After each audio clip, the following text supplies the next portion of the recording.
நைட்டியோட நீ வாமான்னு சொல்ற ஆம்பளை இருக்கான், ஜட்டியோட நீ வாடான்னு சொல்ற பொம்பளை இல்லவே இல்ல. குளிக்குள்ள போய் விழுகிற வரைக்கும் அவன் வச்சுதான் ஆகணும். எங்களுக்காவது வீட்டுல இருந்துக்கலாமான்ற ஆப்ஷன் இருக்கு. பசங்களுக்குலாம் அந்த ஆப்ஷன் கூட கிடையாது. ஒரே ஆப்ஷன் தான், குளிக்குள்ள போய் படுக்கிற வரைக்கும் வேலையை பார்த்துட்டு போப்பா அப்படின்ட்டு.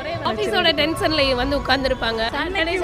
நீ எனக்கு பூ வாங்கி தரல, அது ஏன் அப்படின்னு சொல்லி நாங்க ஆரம்பிப்போம். உங்க அம்மா என்ன சொன்னாங்கன்னு தெரியுமா அப்படின்னு நாங்க ஆரம்பிப்போம். அவன் அங்க செருப்படி வாங்கிட்டு வந்திருப்பான். அது எங்களுக்கு தெரிஞ்சாலும் நாங்க எங்களுக்கு இது தெரிஞ்சே ஆகணும். அம்மா முக்கியமா இல்ல நான் முக்கியமா ஆனாலும் கேட்போம், சொன்னாலும் கொண்டுருவோம். நாங்க முக்கியம் சொன்னாலும் நாங்க நம்ப மாட்டோம். ஆனாலும் அந்த வாயில இருந்து வார்த்தையை கொண்டு வர வைப்போம். வீட்டு வேலை செய்து கஷ்டங்களா இல்ல ஆபீஸ் வேலை செய்து கஷ்டமாங்க? வேலை செய்யறதே கஷ்டம் தான்.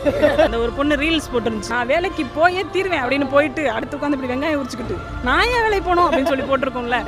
அதுதான் கேள்வி கேட்கலாம் அப்படிங்கிற மாதிரி கஷ்டம் தான். எங்களோட ஒவ்வொரு நாளைக்கு ஒவ்வொரு மாதிரி இருக்கும். எதுக்காக மூஞ்சி தூக்கி வச்சிருப்போனே தெரியாது. அவங்க வந்து கெஞ்சறப்போ நல்லா இருக்கே அப்ப இன்னும் கொஞ்சம் நேரம். ஆள் பக்கத்துல இல்லாதப்பதான் எங்களுக்கு பாவமா தோணும். ஆள் பக்கத்துல இருக்கல எனக்கு பாவமா தோணும்.